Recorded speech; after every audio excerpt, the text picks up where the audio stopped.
வணக்கம். அகிலம் வெளிநாட்டு வணிக பயிற்சியகம் மூலமாக கடந்த 30 ஆண்டுகளாக வெளிநாட்டு வணிகம் செய்கிறதுக்கு பயிற்சிகள் வழங்கிக்கிட்டு இருக்கோம். 6 மாநிலங்களில் தமிழ்நாடு, கேரளா, கர்நாடகா, ஆந்திரா, தெலுங்கானா, பாண்டிச்சேரி ஆகிய 6 தென் மாநிலங்கள் அத்தனையிலையும் பல ட்ரைனிங் ப்ரோக்ராம் நடத்தியிருக்கோம்.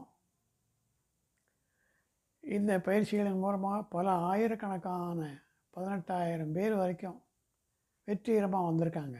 இந்த பயிற்சிகள் மூலமாக அவங்க கொடுத்த கடிதங்கள் என்கிட்ட இருக்குது. பல பேர் வெற்றிகரமாக வந்தவங்க கொடுத்த கடிதங்கள். புதுசாக பயிற்சிக்கு வர்றவங்களுக்கு அந்த கடிதங்களெல்லாம் காப்பீஸ் தர்றேன். அதாவது வெளிநாட்டு வியாபாரம் செய்கிறதுக்கு வாய்ப்புகள் இந்தியாவுக்கு இருக்கிற அளவுக்கு வாய்ப்புகள் வேறு எந்த நாட்டிலையும் இல்லைங்கிறது நிச்சயமான உண்மை. இது அந்தளவுக்கு வாய்ப்பு இருக்குது. அதே போல் வெளிநாட்டில் இருந்து இறக்குமதி செய்யக்கூடிய வியாபாரிகள் இந்தியாவை தான் ஃபஸ்ட்டு ப்ரெஃபரன்ஸாக பண்ணுறாங்க. ஏன்னா சீப்பாக கிடைக்குதுன்ட்டு, தரமான பொருட்கள் சீப்பான விலையில் கிடைக்கிது அப்படிங்கிறதுனால அதையும் பேரம் பேசி வாங்கணுன்னு தான் விரும்புவாங்கங்கிறது வேறு விஷயம். அதையும் புரிஞ்சுக்கணும்.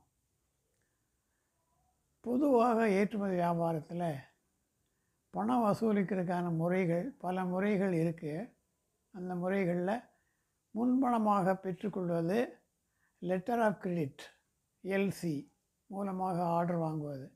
இது ரெண்டையும் தான் பண்ணலாம், தைரியமாக செய்யலாம் அப்படின்னு சொல்லிக்கிட்டு இருக்கேன் பயிற்சி முகாம்கள் எல்லாம்.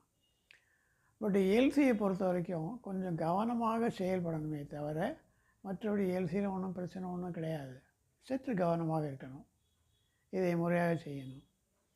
அதை செஞ்சிட்டால் படிப்படியாக வளர்ந்து உயர்ந்த நிலைமைக்கு வரலாமே தவிர ஏற்றுமதி வியாபாரத்தில் உயர்வுக்கு வரம்பே கிடையாது. அவ்வளோ பெரிய உயர்வு இருக்குது. இன்றைக்கி பெரிய பெரிய பெரிய எக்ஸ்போர்ட்டர்களெல்லாம் ஒரு காலத்தில் சாதாரண சின்ன அளவில் ஆரம்பித்தவங்க தான் அப்படிங்கிறதையும் நம்ம புரிஞ்சுக்கணும்.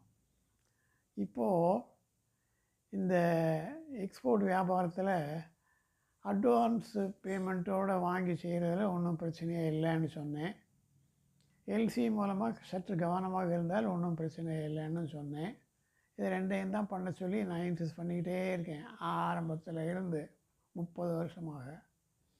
பட் அதே நேரத்தில் சாம்பிள் கேட்டாங்க அப்படின்னு சொன்னால் அந்த சாம்பிளை அனுப்பி வைக்கிறதில் எந்த விதமான தடங்களும் தாமதமும் யோசனைகளும் பண்ணிகிட்டு இருக்க வேண்டியதில்லை.